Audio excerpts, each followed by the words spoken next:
L'opposant camerounais Anissé Ekan, président du Manidem, Mouvement africain pour la nouvelle indépendance et la démocratie, est décédé cette semaine en détention. Il avait été arrêté le 24 octobre dans le cadre de la crise post-électorale consécutive à la présidentielle du 12 octobre. Selon son avocat, Maître Emmanuel Sim, l'opposant est mort en situation de privation de liberté alors que les circonstances exactes du décès n'avaient pas encore été précisées.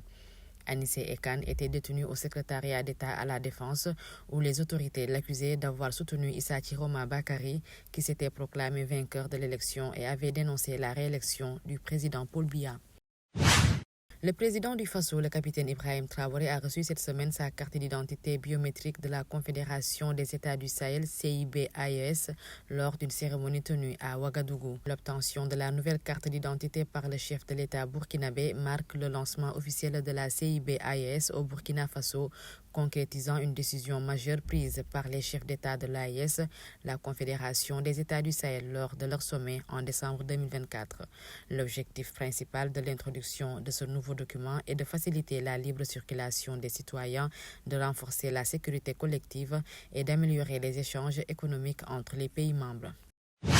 Le Rwanda a ratifié cette semaine un accord de coopération militaire avec la Turquie portant sur la fabrication d'armes, de drones et d'équipements militaires, une étape considérée comme décisive dans la stratégie nationale visant à bâtir une industrie de défense autosuffisante.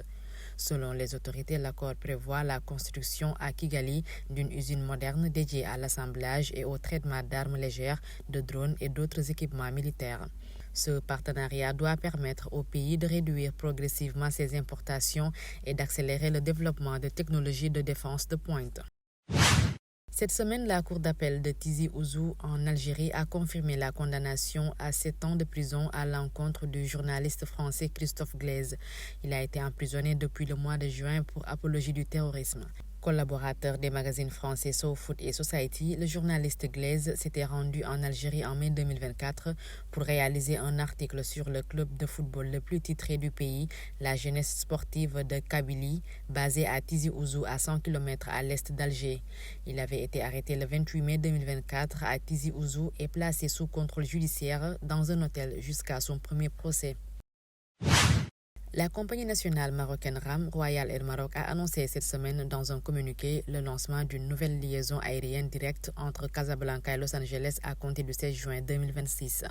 Opérée à raison de 3 fréquences par semaine, cette nouvelle ligne répond à une demande croissante de mobilité intercontinentale à la veille de la Coupe du Monde de la FIFA 2026.